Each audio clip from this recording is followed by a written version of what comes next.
Assalamualaikum warahmatullahi wabarakatuh. Perkenalkan, nama saya Lamanda Cinta Putri Nugraha, berasal dari Universitas Ahmad Dahlan, kelas 2C dengan NIM 200005152. Di sini saya akan menjelaskan mengenai lembar kerja mahasiswa saya pada materi sifat cahaya. Untuk pertama, jadwal pelaksanaannya. Yang pertama, kegiatannya menyiapkan alat dan bahan untuk melakukan pengamatan pada hari Jumat tanggal sekian. Yang kedua, melakukan pengamatan peristiwa cahaya yang ada pada sekitar kita pada hari Sabtu. Yang ketiga, menyusun LKM pada hari Senin. Yang keempat, membuat video presentasi pada hari Selasa.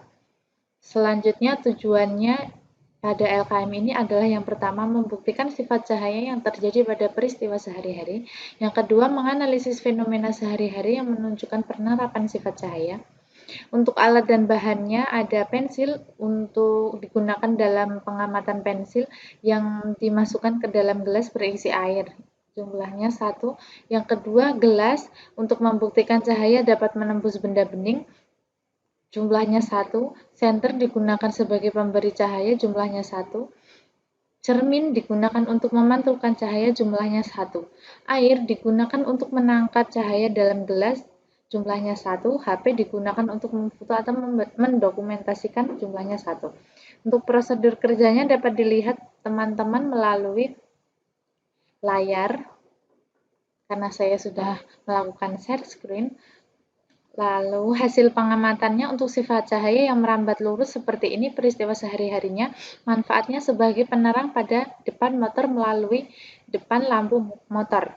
Yang kedua, dipantulkan seperti ini, saya memfoto laptop sebagai pemanfaat pembuatan loop. Yang ketiga, menembus benda bening seperti ini pada jendela. Dengan begitu sinar matahari dapat masuk ke dalam suatu ruangan dan dapat menerangi.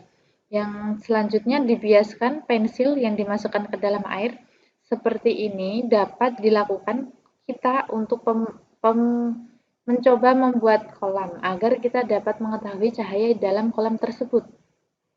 Yang terakhir, diuraikan seperti pelangi, sinar matahari terurai membentuk cahaya pelangi yang indah.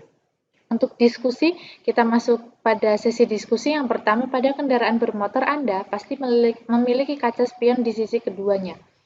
Spion dapat membantu Anda melihat bayangan benda lain di belakang Anda saat berkendara. Spion dibuat dengan menggunakan cermin cembung. Jelaskan alasannya.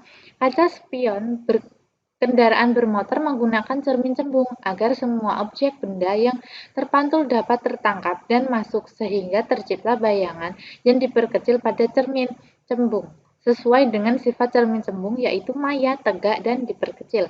Untuk yang kedua, pada gelas bening yang berisi air dapat dilakukan percobaan sederhana tentang pembiasan. Caranya, memasukkan pensil ke dalam gelas tersebut dan Anda akan melihat pensil seolah-olah dibelokkan ketika masuk air. Jelaskan fenomena ini dan kaitkan dengan konsep atom dan molekul.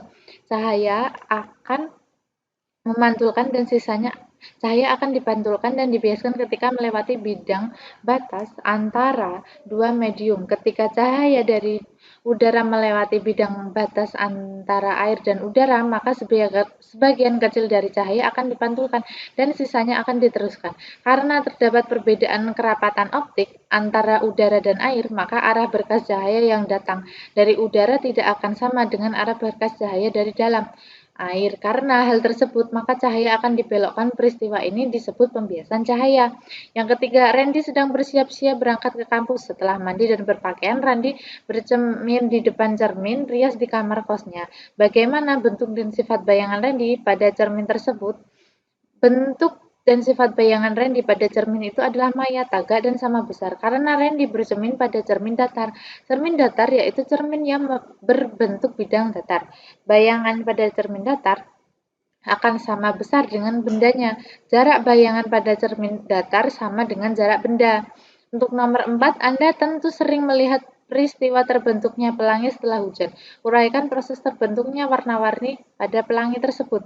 Proses terjadinya pelangi yaitu pembiasan sinar matahari. Pelangi terbentuk karena adanya pembiasan sinar matahari yang dibelokkan berpindah tempat ke arah lain dari perjalanan satu medium ke medium lain oleh tetesan air yang ada di atmosfer.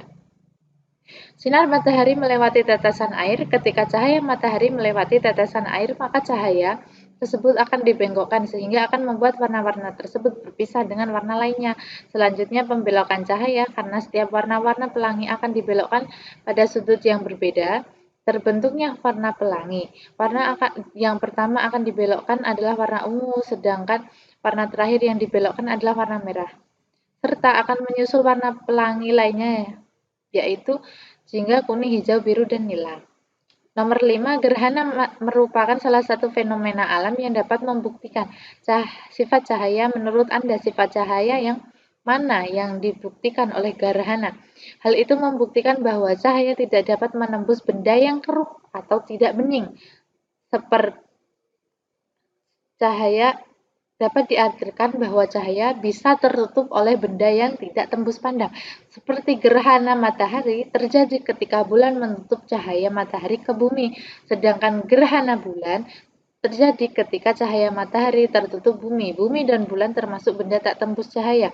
Untuk kesimpulannya, kita dapat membuktikan bahwa sifat cahaya yang terjadi pada peristiwa sehari-hari yang kita lakukan karena kita menganalisis ini dan membuktikan pada kegiatan kita sehari-hari bahwa adanya penerapan sifat cahaya yang kita lakukan pada kehidupan kita sehari-hari. Begitu menurut saya penjelasan LKM pada kali ini. Sekian dari saya. Wabillahi taufik wal hidayah. Wassalamualaikum warahmatullahi wabarakatuh.